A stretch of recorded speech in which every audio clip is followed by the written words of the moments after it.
My easiest passive income over the last year. So yeah, there's a lot to go through on this video, but I want to preface this video by saying I think passive income is misunderstood by a lot of people. They think of it as something that you don't really need to work for, that the money can really be made passively, but truly passive income is actually very rare. In reality, passive income requires some sort of upfront work or some sort of maintenance to keep it going. There's no such thing as like truly passive income. There are some things that can come close, and I think I have a source here which I think is the closest. I think it's one of the easiest ways to make somewhat passive income, because I like to define passive income as something that doesn't require a lot of work, that doesn't require a lot of maintenance once it's up for sale. However, at the beginning, it probably might require some work, probably might require some time to get it going, might even require some money. But once that's done, once you actually start selling it, it's usually quite easy and just doesn't take much maintenance. I think my true passive income is actually my stocks and shares portfolio, but that's going to be for another video. In this video, I wanted to cover digital products, which I think is my second most passive income. So let's just get straight into it and show you some screenshots that I have taken from my dashboards from 2023. The first one is from PayHip, where I made $165,000. And then the second one is from Gumroad, from which I made $30,000. You can see actually the beginning of PayHip, there is no money. And in the beginning of Gumroad, there's a lot of money. That's because I think around February, March time, I switched from Gumroad to PayHip. Main reason being that Gumroad ended up upping their pricing, where they charge a flat 10% for anything you sell, and PayHip was just a lot more cost efficient because they don't charge anything if you pay their $99 a month. Even though I moved from Gumroad to PayHip, I still kept my Gumroad profile live and I still left my products on there to sell, because I had linked to those products elsewhere. Other people had links to those products elsewhere. And if I had taken my Gumroad profile down, taken those products down, it could just be a bit of a mess when people are looking for that product and they don't find it. So I left my Gumroad profile up. And even then, even leaving it up, I still made $30,000 over the last year. So of course, when we add it all up, I've made $195,000, nearly $200,000 from digital products, which I think is just outrageous. Like, that is a crazy amount of money to make from digital products, from products that I don't really put too much effort into, too much time into. They do very much sort of sit in the background and make money. I haven't done accurate calculations yet, but I think when I take into account transaction costs, fees for hiring designers and developers, marketing costs, all those sorts of costs, I think they amount to around $20,000 to $30,000. So let's just say $30,000 to be safe. We take away $30,000, I've made around $165,000 profit. So not bad at all. Not bad at all. $165,000 profit from digital products. I think that's incredible. Now, of course, that's before taxes, business taxes, personal income tax, all that sort of stuff. That differs from country to country, of course. So if I had paid myself all of that money as personal income, I had moved that money from my business account to my personal account, my personal bank account, I would have to pay around 45% tax, which is a lot. Long-time followers will know that I have been making money from selling digital products for a long time. It was actually the first little bit of money I made online. One of my first ever digital products was selling Android icons for Android phones. I don't know if anyone who follows this channel remembers those, but that was a long time ago. And then that has, of course, evolved into doing other sort of digital products. I did have a good run when I was making Tumblr themes, when Tumblr was big. I've mentioned before, I've made like nearly $700,000 just selling Tumblr templates, and that was pure profit, which is just wild. If we look at my store, store.olio.com, I have an array of products on there, ranging from Lightroom presets to wallpapers. These are products that I'm genuinely actually interested in, things that I actually want to use, I actually think makes sense for my audience as well. And surprisingly, my best money makers are actually Lightroom presets. The Lightroom presets for me just do really well. I think it's just because they're quite unique in the sense of not everyone can make Lightroom presets, and I have a very specific photography style. And that's what makes Lightroom presets quite powerful, right? It's like a specific style of editing. So when people want my style, they're not buying my Lightroom presets. So Lightroom presets for me are an amazing way to make money. So that was just a quick dive into my store, store.olio.com, how much I've made over the last year and the costs and sort of the products and stuff I sell. But I did want to get into some other things related to this because I know a lot of you are interested in doing the same. So product ideas is, of course, a big one. There are so many different digital product ideas out there. I have three main ones listed here: Notion templates, a friend of mine, Islo, he makes Notion templates. And I know he shared previously that he's made over $200,000 a year selling Notion templates, which is wild. Notion templates, the market for Notion templates and stuff is really blown up. Excel courses. So if you haven't heard of Miss Excel, so this is a content creator who used TikTok to sell Excel courses, which is just incredible. And it makes a lot of sense when I think about it, when you really think about it, because everyone uses Excel. Like everyone uses Excel in some way or another. And a lot of people use it in their work on a day-to-day basis. And here she is making content on how to use Excel, how to get the most of Excel, sharing tips and tricks on platforms like TikTok and Instagram. And then she's driving people from her social networks to her website where they can buy full courses about Excel, learning basically everything there is about Excel. And these courses aren't cheap. As we can see, there's one here for $279. You can buy the complete Microsoft Office suite for $1,200, $200 for AI with Excel. There's templates and things. Yeah, there's nothing here that's less than $100, which is just crazy. And it just shows that there is a market for it. If people are getting value from it, it can help them in their day-to-day lives. It can help them in their professional setting, in their job or whatever. It just makes a lot of sense that people would spend this sort of money. And I know she's made incredible money. I know she's made millions from selling these Excel courses. And then another one is Framer templates. So Framer has become quite a popular sort of web design platform over the last couple of years.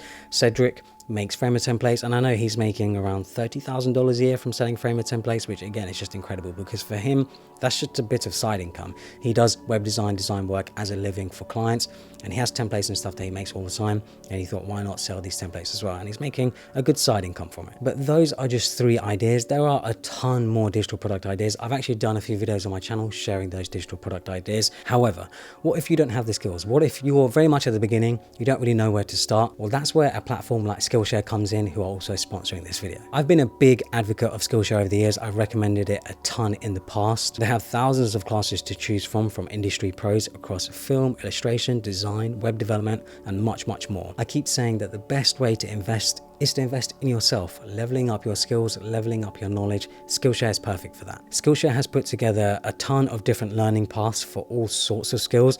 So for example, if you want to learn photography, they have an intro to DSLR photography. Or if you wanted to learn graphic design to make your own digital art, they have a graphic design's basic learning path. Skillshare is all about exploring, discovering, and learning new things. So make sure to check out Skillshare. The first 500 people to use my link will get a 1-month free trial. When it comes to selling digital products, I think the biggest piece of advice I have for most people starting out especially is try and sell higher ticket items. For example, my wallpaper packs are $14, which isn't much to be honest, but I simply make them because I enjoy making them. I don't actually necessarily make them to make a ton of money. I just make them because I'm the type of person that's always changing wallpapers on my phones. So I just think to myself, I might as well sell these wallpapers as well because I know a lot of people ask for them. But my Lightroom presets are much higher priced. They're priced at $39 a pack, which means I have to sell 3 wallpaper packs to make the same amount as selling 1 Lightroom preset pack. I found that the best creators who are making very good money online are selling digital products that are $99 or more. And it just makes sense because the way I see it is that it's much easier to manage a product and manage a customer that has spent $100 on a product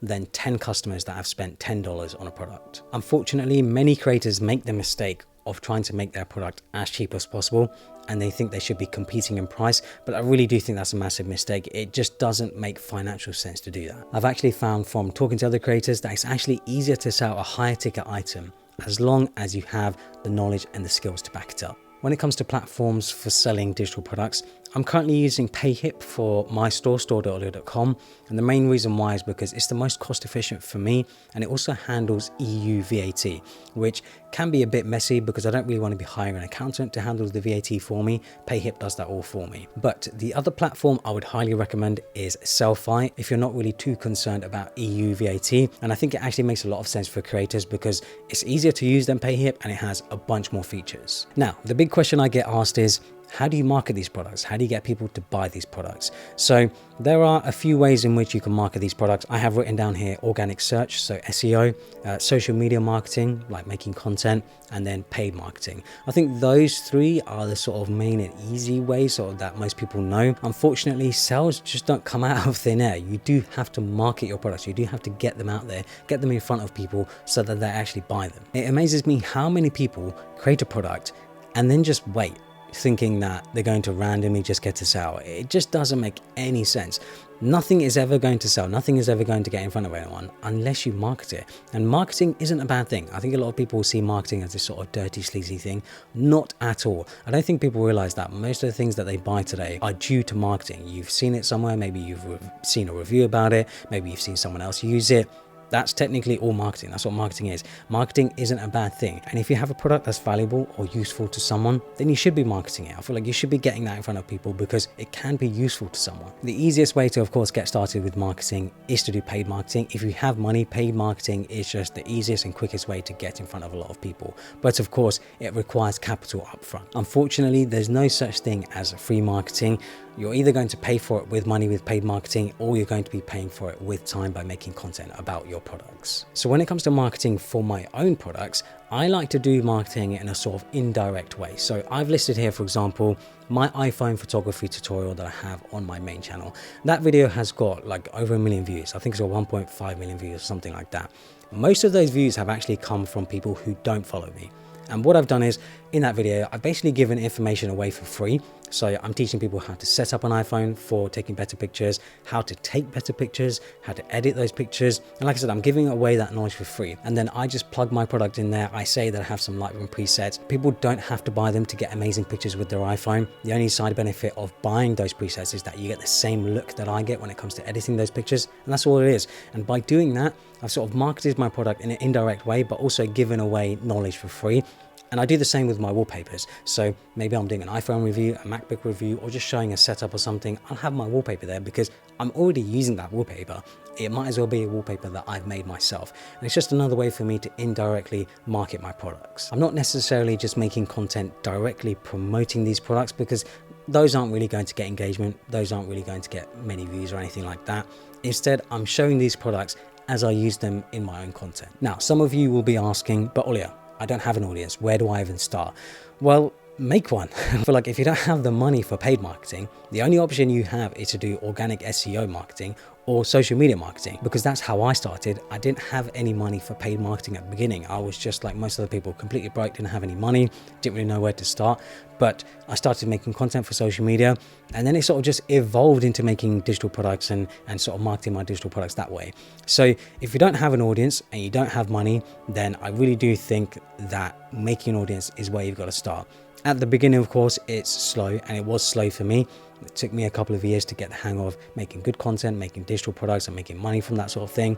But that's what it's going to take. It's not something that can happen overnight. This income stream for me ranks second in the most passive income streams that I have. First, of course, is my portfolio. But then obviously with a portfolio, it's a bit different, right? You've got to have money to put in there, and then that money sort of generates money. But something like this, you can really make money out of nothing if you can market those products. And I think that's what makes this even more valuable, even if it's not as passive as something like a portfolio or property or something like that. Because the way I see it is that I'll be making videos anyway. I'll be tweeting anyway. I'll be posting images online anyway on Instagram, places like that. Why not also make my own products and market my products to my audience? It just makes a lot of sense. And the great thing is, I'm not forcing my audience to buy these products. They're not forced to spend any money whatsoever. They can still enjoy my content for free. It's only those who want to get specific things that are willing to pay for them. What's also really powerful about this income stream is that I have products that I've made years ago that I haven't touched that are still making money. Maybe I made a video about them, maybe I tweeted about them, Instagram, blog post or whatever, or maybe someone else has linked to them somewhere years ago. But even though I've made those products years ago, they're just still making money now. I have wallpaper packs, I have Lightroom presets, I have icons, like I said, that I've made 4, 5, 6 years ago, and they are still making money now. It really is one of the most powerful passive income streams that I've ever come across, and it just requires pretty much little to no effort at all. By the way, for those who have got to the end, I have put together a bunch of resources regarding digital products. All you have to do is just enter an email, sign up below, and you'll get them for free. So hopefully you guys enjoyed this video. Follow me on Instagram and Twitter and subscribe for more.